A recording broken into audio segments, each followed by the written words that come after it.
मन फिल अर्दे यरहमुका मन फिस समा, फरमाया तुम जमीन वालों पर रहम करो, आसमान वाला तुम पर रहम करे।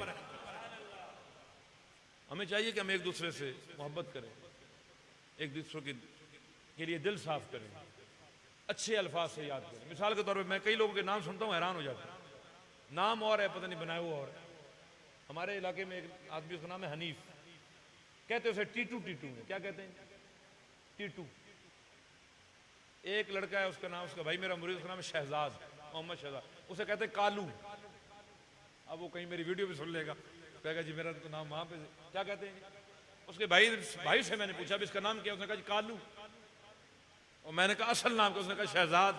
मैंने कहा शहजाद नहीं कह सकते, इसका हुक्म कुरान में है। फरमाया नाम ना बिगाड़ो, फरमाया अपने भाई को अच्छे नाम से बुलाओ, अच्छे तरीके से बुलाओ, मोहब्बत से बुलाओ, अदब से बुलाओ। हमने बुजुर्गों को देखा कि वो अपने पास आने वालों के माथे चूमते थे, उनसे मोहब्बत करते थे, उन्हें अपने करीब करते थे, उसके बाद जाकर उन पर मेहनत करते थे। मुझे अभी आज मोहम्मद भाई ने बताया, बैठे हुए मोहम्मद भाई ने, आवाज आ रही है आप? इनका समाज भी कमजोर है तो करीब से बोलना। मुझे कहते हैं कि मैंने फकीर साहब रहमतुल्लाह से अर्ज किया कि मैं दाढ़ी ना रख लूं, तो आपने फरमाया भी ठहर जाओ। क्या फरमाया? हम तो दूर से कहते हैं रखो, इन्होंने खुद कहा तो फरमाया भी ठहर जाओ। तो कहते फिर मैंने रख ही ली। क्या की?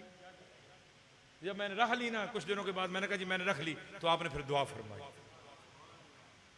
बात तो वो है जो दिल से निकले और बंदा खुद उस पर राजी हो जाए। बाबा फरीदुद्दीन गंजे शकर ज़ुहदुल अंबिया की बारगाह में एक बंदा आया, उसने कहा हुजूर वाला मुरीद होना चाहता हूं। आपने फरमाया अच्छा। उसने कहा लेकिन मेरी कोई 2-3 शर्तें भी हैं। अब यहां पे कोई आके शर्तें बयान करे तो हम कहें जाओ किसी और के हो जाओ, शर्तें बयान कर रहे हो, बड़े आए। उसने कहा शर्त, आपने फरमाया हाँ बोलो क्या शर्तें। उसने कहा जी पहली शर्त यह है कि नमाज शिमाज में कोई नहीं पढ़नी। आपने फरमाया अच्छा। फरमाया दूसरी, उसने कहा आपने कहना भी नहीं है, मतलब मुरीद करके फिर आप कह दिया चल नमाजा पढ़, आपने कहना भी नहीं है। और तीसरी जी कहा कि तीसरी जन्नत में साथ लेके जाएंगे, कबूल करते हो तो मुरीद कर लें। आपने फरमाया जाओ जाओ। मुरीद किया, बात खत्म हो गई, बड़ा खुश थी। अच्छा क्या हुआ जी? खानकाह शरीफ पर बाबा साहब ने नहीं फरमाया भी नमाज पढ़ ले या कर ले, बैठा रहता। जब वक्त नमाज होता सारे तशरीफ ले जाते। आम भी टाइम में कभी क़यामुल लैल हो रहा है, कभी आप तहज्जुद पढ़ रहे हैं, अब बैठ के देख रहा है। 2-3 दिन गुजरे ना तो खुद ही उठ के चल पड़े। हफ्ता गुजरा, उससे बड़ा क़याम करने वाला बंदा कोई नहीं था। ये है सोबत। सोबते ताले तुरा ताले कुनंद, सोबते साले तुरा साले कुनंद। अच्छों की सोबत इंसान को अच्छा बनाती है, बुरों की सोबत इंसान को बुरा कर देती है। करामात जो होती है ना, करामात, इसे हैजुर रिजाल के नाम से हमारे सूफिया ताबीर करते हैं। जिससे औरतों को मेंसेस नहीं आते, खून आता है महीने में 4 दिन 5 दिन 7 दिन 3 दिन गंदा खून निकलता है, उस वक्त मर्द मियाँ जो है बीवी के करीब भी नहीं जा सकता। हमारे सूफिया फरमाते हैं कि ये करामत जो है ना, वली के लिए, सूफी के लिए इस हैज की मानद है। जिससे करामत का इज़हार होता है ना, फरमाया इसे हैज आता है। हमारे मुआशरे में करामत बन गई, भाई करामत होगी तो हम कहेंगे पक्का वलीउल्लाह। ये बात नहीं है। सूफिया तज़किया करते हैं, शरीयत की तरफ बुलाते हैं, उस बंदे को संवारते हैं, उसकी तराश खराश करते हैं, उसके दिल की सफाई करते हैं। दुनिया के हर जुर्म के ऊपर उस वक्त सजा मिलेगी जब वो जाहिर होगा, मगर सूफिया अंदर के मुजरिम को पकड़ते हैं जो अंदर बैठा है, ख्यालात का मुजरिम है, खतरात का मुजरिम है। तभी मैलान को देखते हैं, उसके हैजान को देखते हैं, उसकी फितरत को देखते हैं, उसकी पैदाइश के मामलात को देखते हुए फैसला करते हैं इसको डोज कौन सी देनी है, दवाई कैसे देनी है, इसको इसके हालात दुरुस्त कैसे करने। एक बंदा बड़ा गुनाहगार है, मेरे पास है, मैं कहूँ चल दाढ़ी रख ले सूफी हो जा, नहीं। जिस माहौल से निकल के आया है, पहले तो मुझे उससे मोहब्बत करनी पड़ेगी, उसको सीने लगाना पड़ेगा, उसको कुर्ब देना पड़ेगा। जब मैं देखूंगा अब शिकार हो गया है तो फिर ऐसा ऐसा फिर मैं उसको दवाइयाँ दूंगा, तो फिर इंशाअल्लाह वो सर से लेकर पांव तक मुस्तफा का गुलाम होगा। देखे ना, परिंदा शिकार करना हो ना, तीतर पकड़ना हो तो पहले जाल लगाते हैं, दाना फेंकते हैं। अब बंदा पहले ही बैठ जाए और कढ़ाई रख ले और तेल ऊपर जनाब उबल रहा हो, चूल्हा लगा हुआ हो, बंदा कहे आप आए तो पकड़ो, तो आएगा वहां पर? नहीं, पहले जाल लगाएंगे, दाना फेंकेंगे, आवाज निकालेंगे, जब देखेंगे आप कुड़की में आ गया है, जब हाथ में आ जाएगा तो फिर खाल उतार के बेशक टिक्के बना ले, कढ़ाई गोश्त बना ले, तीतर की बिरयानी बना ले, जो आपकी दिल करता है करे। लेकिन आप पहले उसे बताएं भाई तू आना तो तेरी बिरयानी बनेगी, वो करीब नहीं आएगा। ये रसूलुल्लाह का तरीका भी नहीं है। सरवर आलम सल्लल्लाहु अलैहि वसल्लम को अल्लाह पाक ने फरमाया वलौ कुन्त फज़्ज़न गलीज़न क़ल्बे लन फद्दू मिन हौलिक, ए हबीब अगर आपकी जुबान में दुरुस्तगी होती ना, आपकी जुबान सख्त होती तो फरमाया ये दीवानों का हुजूम ना होता। फरमाया जो बैठे हुए हैं ना, सारी रात साहबा हुजूर के पास बैठे रहते, हुजूर ने कभी नहीं कहा था भी उठ जाओ चले जाओ, अब मैंने जो है आराम करना है, मैं तो 24 घंटे से जाग रहा हूं। हम तो कह भी देते हैं ना भाई हालत खराब है भाई, सरकार ने कभी नहीं कहा। रब ताला को कहना पड़ा भाई जरा उठ जाया करो, मेरे हबीब तुम्हें नहीं कहेंगे कि तुम उठ जाओ, तुम सारी रात बैठोगे तो सारी रात बैठे रहेंगे।